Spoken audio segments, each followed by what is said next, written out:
The time has come, the day has arrived, the babies are ready and can be bought.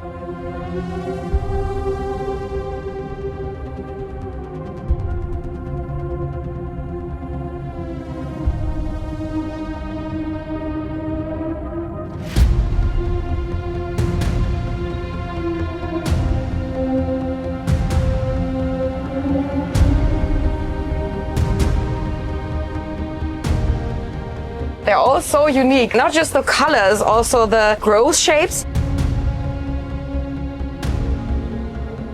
To produce anything like genuinely new, that has not been possible until now.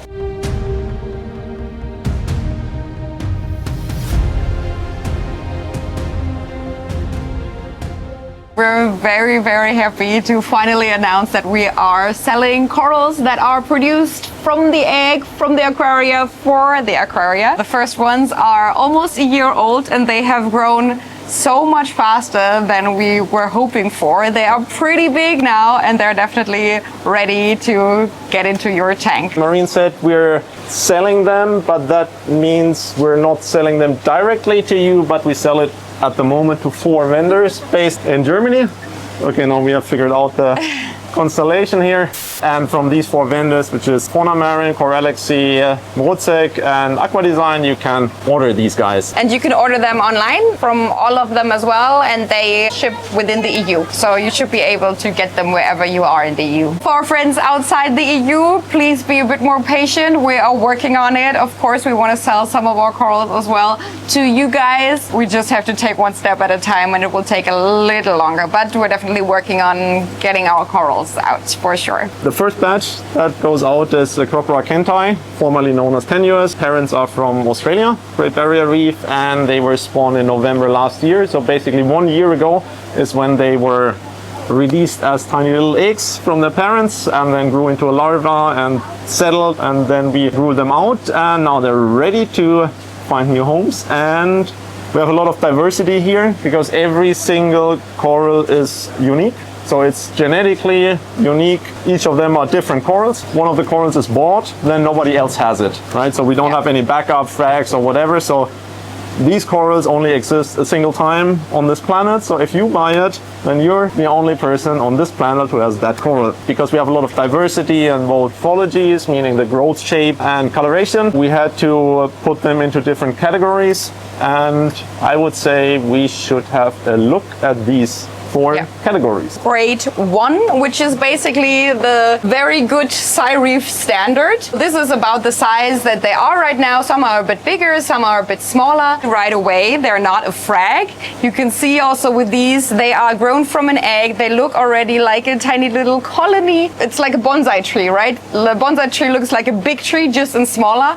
And these guys, they look like a big colony, just a little bit smaller. And they grow very beautifully in your tank from day one. If you have a frag, if you have a stick, that it can grow also very nicely, but it takes such a long time till they're really big, so they like finally take up like a colony shape, and these guys look great from the first day on. But with grade 1, the colorations, you can have a look. They're all very different. They come in a lot of different colors. They're all beautiful. They don't have like just like brown colors or anything like that. They're all unique, but they are not as special as the other ones in shape or color.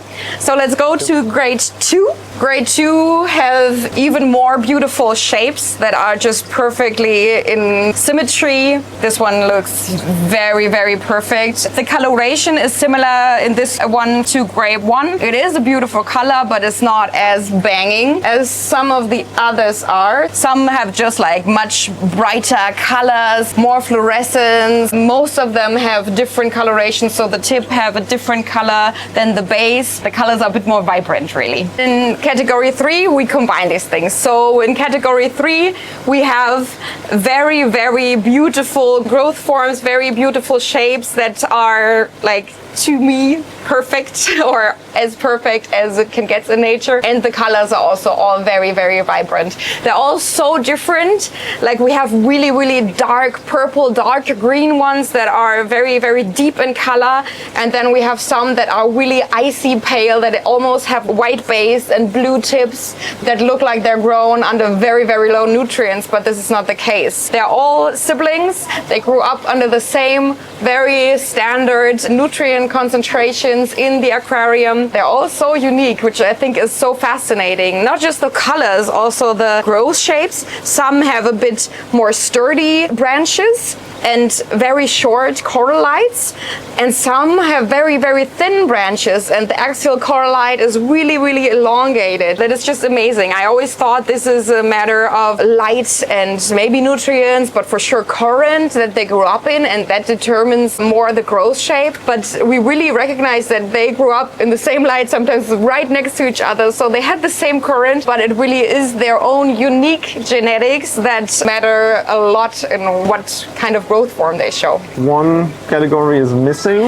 Yeah. That's number 4. It's a very special category, and these are not just a coral, but they're multiple corals in one colony. And you can see these here. These are so-called chimeras, meaning at least 2 larvae settled in a close vicinity to each other. And in the early stages, they have the ability to fuse into a so-called chimera, which is a colony that grows like a colony, but consists of multiple animals, right? So if you would do genetic testing on each side, then you would get the result that it's 2 different animals. That works mostly in the very young stages when the immune response is kind of suppressed. So if they touch, then they're not starting to fight as you would usually expect if you put 2 acros close to each other, even if it's the same species. But these can actually fuse and then form these chimeric colonies. And then some of them have the very distinct separation of the coloration, right? Like purple and turquoise. Some have like one branch that is a different coloration, but they're fused into one colony.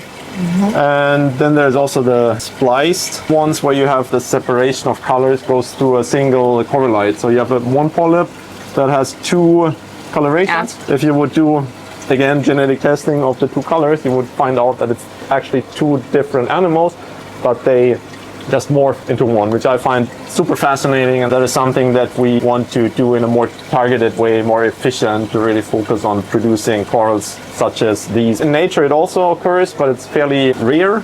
In the trade sometimes you can find chimeric colonies more in like other genera like Montipora, but in acros it's fairly rare. Here now we have the ability to produce them in a targeted way. Our symbol as well, that's what it shows. That's what was our goal right from the beginning, to produce these corals that have 2 different colors. But be aware, those are of course the most expensive ones, and this is just due to the fact that we don't have many of these. So even if we try to get better at this, we're still not able to produce just hundreds and hundreds of them. We only have a few, and especially a few where the coloration is just separated perfectly. So I'm sorry if you're not able to get one of those for your tank yet. We're working on it to get more efficient at it, but yeah, for now it's just a good handful. Since you mentioned cost of the corals, which is of course a very relevant topic, I'm sure. Of course, we're in a whole different category with our corals compared to what we're used to from the trade. Like if you buy a frag, that you're used to a certain price range, right? And ours are, well, they're quite a bit above that. But it's a lot of effort, a lot of time that went into making that possible, to have corals that are sexually reproduced, born and raised in Germany, and can enter the market. So a lot of research went into it to be able to produce the numbers to make it commercially applicable. Well, that's why they are still in a different league, but we'll see what the future brings, and there's new stuff coming on a regular basis.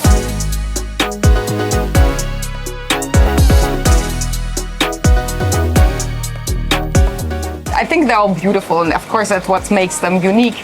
But what is probably more important for people that have an aquaria at home, you know how it is when you buy an Acropora, and maybe especially if you buy an Acropora tenuis, you buy a beautiful frag and you bring it home, and within 2 weeks there is a good chance it doesn't exist anymore. That is just a very, very common thing, especially for the very special colors, new things. They often don't grow well. That is really due to the case that a lot of the corals on the market are relatively relatively new, imported, and they're just not used to aquaria conditions. And they grow up under very different conditions. And in the early life stages, they are really able to adapt in different ways to their surrounding. Just to give you one example, most of the corals that we have come from the Indo-Pacific. So these corals grow up under often like 28 degrees Celsius. They are used to that kind of temperature range. And when you then bring them to 24 degrees, 25 degrees, it is a little bit chilly, and the symbionts are not perfectly adapted to that kind of temperature. So it's always a little bit of stress. Some do better with it, some do not so good with it. We can do it very differently with the way we grow them, because as juveniles, the Acropora, they don't have symbiotic algae yet. So they have to pick them up from the environment when they are like 1 to 4 weeks old, and we give them certain kind of symbionts. So we specifically grow symbiont types that do well with the typical aquaria temperatures, and we offer them a variety of these kind of algae. They pick them up, whatever they think works best for them. We found that they grew so much better. They are so much more hardy. Of course, most of the mother colonies we still have, they are taken from the wild. And we really know how it is to work with the corals that are freshly imported. We have the same problems everybody else has with freshly imported corals, but we don't have these with the young ones. It is really just a joy to look in this tank every day. We have no problems at all. Like when they're just 1 millimeter, there is problems, but when they are like over a certain age, they grow so much better. Of course, there's still Acropora, there's still Acropora tenuis. If you've never been able to keep an Acropora alive in your tank, please don't buy this coral. This is not the starter coral for anybody, but if you have had already certain kinds of Acropora in your tank and some are doing well, some are doing not so well, maybe you were not lucky with Acropora tenuis, kentai so far, this could really be for you. They grow much sturdier. They're really young organisms. They put so much more into growth than adult corals, and a frag is still always an adult coral. We don't keep them under really special conditions, I would say. Our nutrient levels are rather, I wouldn't call them high. Personally, it's like phosphate, like 0.1, roughly 0.2, 0.15. So for some of you, it might be fairly high, but that's the levels we keep them at. We don't have them at ultra low nutrient. That is maybe one thing we have to say for the Kenti, that they really don't like zero phosphate. They can do well with 0.05 or something. That is no problem. Yeah, I'm sure you can also run them lower, but the way we do it here is we have it rather a bit higher. Light conditions are also not anything super fancy. We have them anywhere between 150 and 1,000.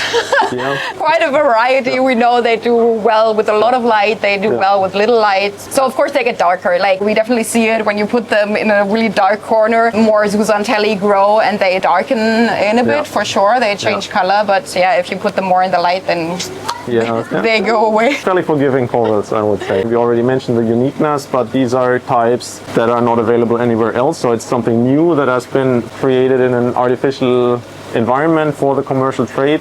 Because up to now, a new coral in the market means it comes from the ocean, because we haven't been able to create anything that is actually new that did not exist before. Of course, you have some options with lighting and trace elements and nutrient levels to manipulate the coloration of a coral, but to produce anything like genuinely new, that has not been possible until now. And you can be part of that.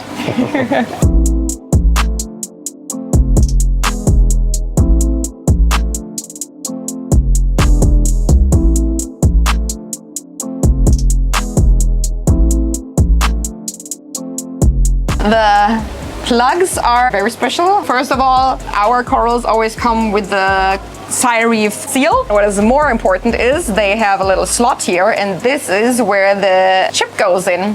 So if you hold your phone to this plug, it will tell you what kind of species it is, when it is born, what grade it is, what coloration it has, where the parents come from, all kind of information that could be important to you should be on this chip. There will be an extra video about it, how that exactly works. For us, it was important to do that because, of course, when we sell these corals, maybe some people will start to frag them. Maybe some people will say they have SciReef corals and they have fragged them already and will sell them and say to people that they are SciReef corals. So we wanted to make a special plug so that everybody really knows, okay, if it really is from SciReef. We know it has a special thing on the outside and we can tell it right away. One other thing it has, this screws off. So if you want to put it in your reef tank, you don't have to clip it off or however you remove it. Usually you can just unscrew it if you want. If you have like a little hole, you can also glue that in